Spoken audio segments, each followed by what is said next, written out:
يا ابني عايز ايه يا ابني؟ الاهلي كسب 4-1. يا ابني سيبني يا ابني، مش هتكلم في الكوره يا عم سيبني وامشي يا عم. انت مش هتتعشى؟ يا عم مش هتعشى، سيبني وامشي. حرام عليكم، حرام عليكم، كان نفسنا نفرح النهارده. انا كنت خايف من يوم الخميس، قلت لكم الاهلي مش مضمون. الاهلي مش عايز المباراه، الاهلي مش عايز المباراه، بس الاهلي مش هيسيب لنا الماتش رغم اللي هو كان بيلعب بالبدلاء. الاهلي كان بيلعب بالبدلاء وبيريح اكتر من نص الفرقه، وخدنا ورا مصنع الكراسي. وامبارح على قناه نادي الزمالك يقول لك اللعيبه بتوعد الجمهور اللي احنا هنكسب وهنفرح جمهور الزمالك. فرحتونا ايه؟ فرحتونا ايه؟ ده الواحد مكسوف، الواحد مش عايز يتكلم في الكوره تاني. انتوا خليتوا رقبتنا قد كده قدام الناس.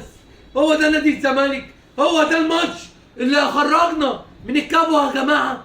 ده انتوا دخلتونا في قلب الكبوه. ده انتوا لعيبه منكم لله، انتوا لعيبه منكم لله. حرقتوا دمنا، ربنا يحرق دمكم زي ما حرقتوا دم جمهوركم النهارده. كان نفسنا نفرح، كان نفسنا النهارده الخميس، النهارده الخميس كان نفسنا نفرح يا جماعه. جمهور الزمالك بيتألم، جمهور الزمالك تعبان بسبب اللي انتوا بتعملوه النهارده. مجلس الاداره لو عنده ذره شجاعه، انت يا ضاضه لو عندك ذره شجاعه تقدم استقالتك، تقدم استقالتك انت وبتاع الكفته. المدرب اللي انت جبته، اللي انت جبته مدرب عالمي، مدرب من كولومبيا، ده بتاع كفته يا راجل، يا راجل ده بتاع كفته، ده مش عارف يعمل تشكيل، ده مودي لي كل لعيب عكس التاني. ده انتوا تشكيلته في الملعب سمك لبن تمر هندي. انتوا ضحكتوا الناس علينا، انتوا بتقلوا مننا قدام الناس. مش كفايه الخبطه اللي اداها لنا الاهلي وتعاقد مع امام عاشور؟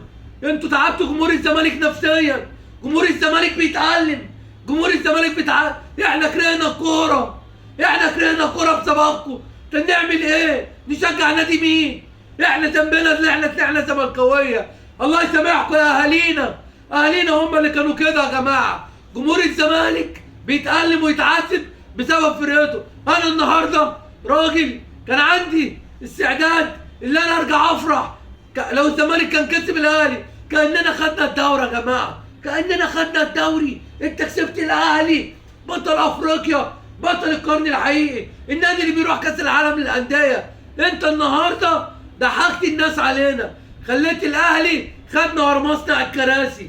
فضيحه تانيه، فضيحه جديده جمهور الزمالك بيعيشها. هنوري وشنا فين لجمهور الاهلي؟ طبعا جمهور الاهلي بعد الماتش غنى لنا السطلانه، غنى لنا السطلانه اللي احنا كنا خايفين منها، اللي احنا كنا. يطلع بقى النهارده على قناه نادي الزمالك يقول لنا الحكم، ويقول جمهور الاهلي غنى السطلانه. قدم بقى شكوى، احنا بقى هنسيب الفرقه الضايعه اللي مش عارفه تلعب كوره، المدرب التعبان، وهنمسك في التافه هنقول الحكم وجمهور الاهلي كان بيغني السطلانه. هو ده اللي واخدينه منكم، هو ده اللي واخدينه منكم على قناه نادي الزمالك. حرام عليكم يا جماعه، يا لعيبه ما فيهاش رجاله، يا لعيبه مش رجاله. عزوا بجمهوركم، خلي عندكم دم. الفرح ليه ناسه والحزن ليه ناسه، واحنا الزملكاويه اساسه. الاهلي بيفرح على طول، الاهلي بيفرح على طول، واحنا لا، واحنا لا. نفسنا نفرح زي الاهلي، نفسنا ناخد بطوله. صوتي راح، صوتي راح، مش قادر اتكلم. منكم لله.